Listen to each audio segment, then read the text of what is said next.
പട്ടാളക്കാരനായി അഭിനയിച്ച് മോഹൻലാൽ വയനാട്ടിൽ. ഈ വർഷത്തെ ഏറ്റവും നല്ല പട്ടാളക്കാരൻ നടനുള്ള അവാർഡ് മോഹൻലാലിന് കൊടുക്കുക.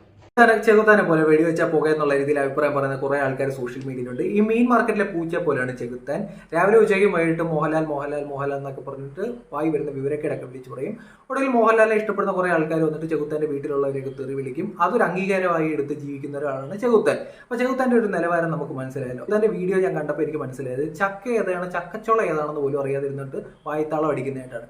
എന്താണ് ടെറിട്ടോറിയൽ ആർമി? മോഹൻലാൽ ഇവിടെ വന്ന് അഭിനയിക്കുകയാണോ ചെയ്തത്? ആ യൂണിഫോം ഇടുന്ന അഭിനയമാണോ എന്നുള്ളതാണ്.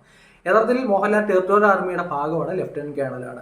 ഈ ടെറിട്ടോറിയൽ ആർമി എന്ന് പറയുന്നത് തന്നെ ഒരു മുഴുവൻ സമയം സേവനം ചെയ്യേണ്ട ഒരു ഫോഴ്സ് അല്ല എന്ന് കൂടി മനസ്സിലാക്കുക. ഇപ്പോൾ ഒരു ബിസിനസ് ചെയ്യുന്ന ഒരാൾക്ക് ആർമിയുടെ ഭാഗമാകണമെന്നുണ്ടെങ്കിൽ നിങ്ങൾക്ക് ടെറിട്ടോറിയൽ ആർമിയിൽ ജോയിൻ ചെയ്യാം.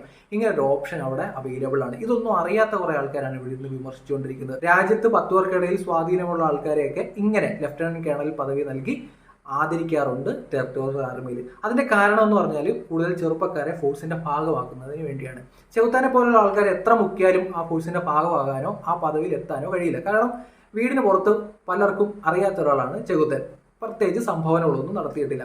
അതുകൊണ്ട് തന്നെ എത്ര മുക്കിയാലും ഈ പദവികളിലേക്കും ആ യൂണിഫോമും ചെകുത്താനെ പോലുള്ള ആൾക്കാർക്കൊന്നും കിട്ടാനും പോകുന്നില്ല. ഇന്ത്യൻ എയർഫോഴ്സിന്റെ ഭാഗമാണ് സച്ചിൻ ടെണ്ടുൽക്കർ. അപ്പം എയർഫോഴ്സിലേക്ക് യുവാക്കളെ ആകർഷിക്കുന്നതിന് വേണ്ടി കൊടുക്കുന്ന പദവികളാണ് ഇതെല്ലാം. എന്തുകൊണ്ടാണ് മോഹൻലാൽ ഉരുൾപൊട്ടൽ ഉണ്ടായ സ്ഥലത്ത് വന്നതെന്ന് ചോദിച്ചു കഴിഞ്ഞാൽ ടെറിട്ടോറിയൽ ആർമിയുടെ ഒരു വിഭാഗം ഈ ഉരുൾപൊട്ടൽ ഉണ്ടാകുന്ന സ്ഥലത്ത് രക്ഷാപ്രവർത്തനം നടത്തുന്നുണ്ട്.